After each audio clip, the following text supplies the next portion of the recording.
Hello, I'm Brad Sherman from California's best named city, Sherman Oaks. It is a pleasure to be with you again, but a sad day as we recognize the tragedy of over 100 years ago, and we recognize the tragedy of just last year. For 28 years I've served on the Foreign Affairs Committee. For 28 years I've joined under Frank Pallone as an active member of the Armenia Caucus.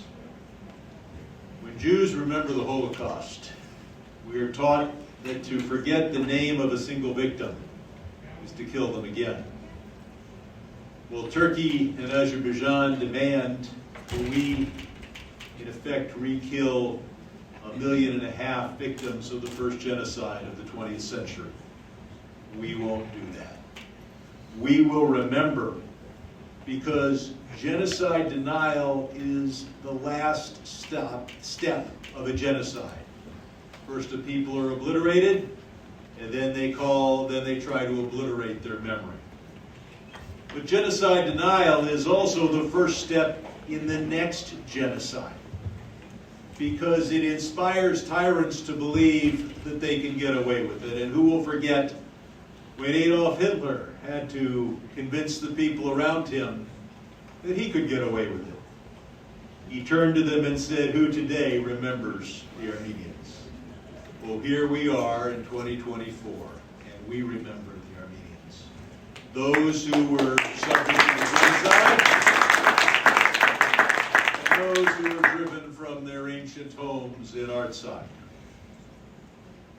And we are told that Turkey is a strategic ally, and that somehow we must forget the past in order to get along. I ask, what kind of relationship would we have with today's Germany if there was a Germany who demanded that we forget the Holocaust?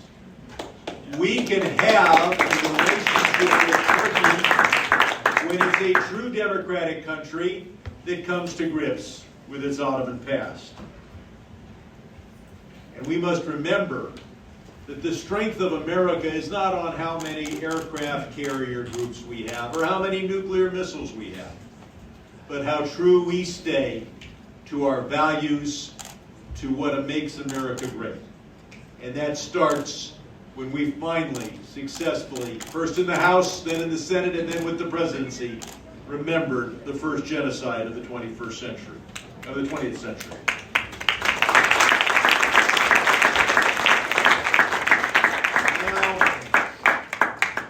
See that almost a repetition.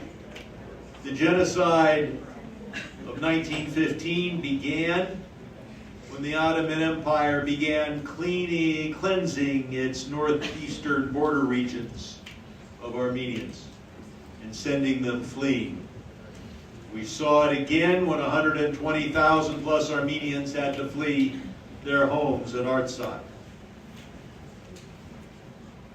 Ankara and Baku continue their policies of genocide denial.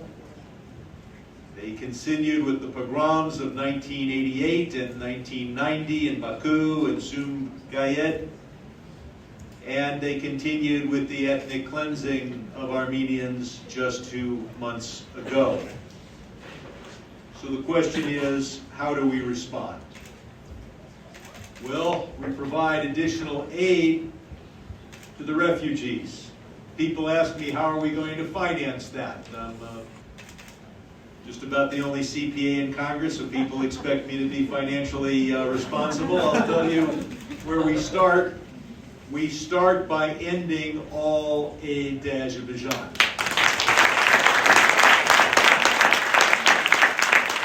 We can no longer waive Section 907. And we have to show there's consequences for what happened. And we can learn a lot from our experiences with Ukraine. Long before 2022, I was one of the advocates for arming Ukraine. We did very little, and now we see a war. Well, we've heard Aliyev. He doesn't want to stop with Artsakh. He claims that Yerevan is built on Azeri territory. Some of us have studied the days of Rome and Persia, and we know that Baku is on Armenian territory.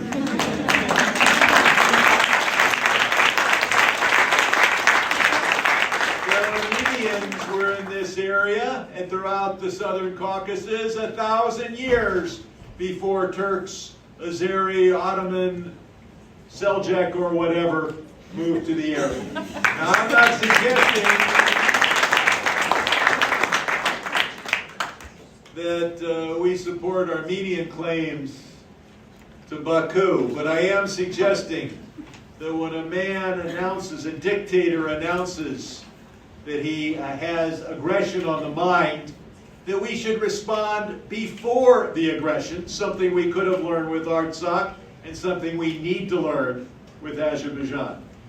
Now, the big bill before us is the now 4-part big supplemental bill. It's being called the Taiwan bill, the Ukraine bill, the Israel bill, the Gaza bill. It is also the Armenia bill.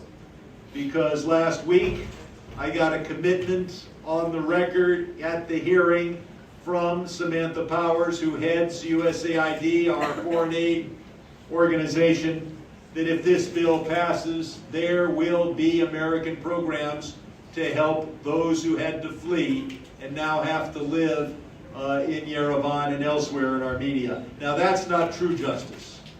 True justice is when those people can return to their ancestral homes where they lived for 1,000 and more years in Artsakh.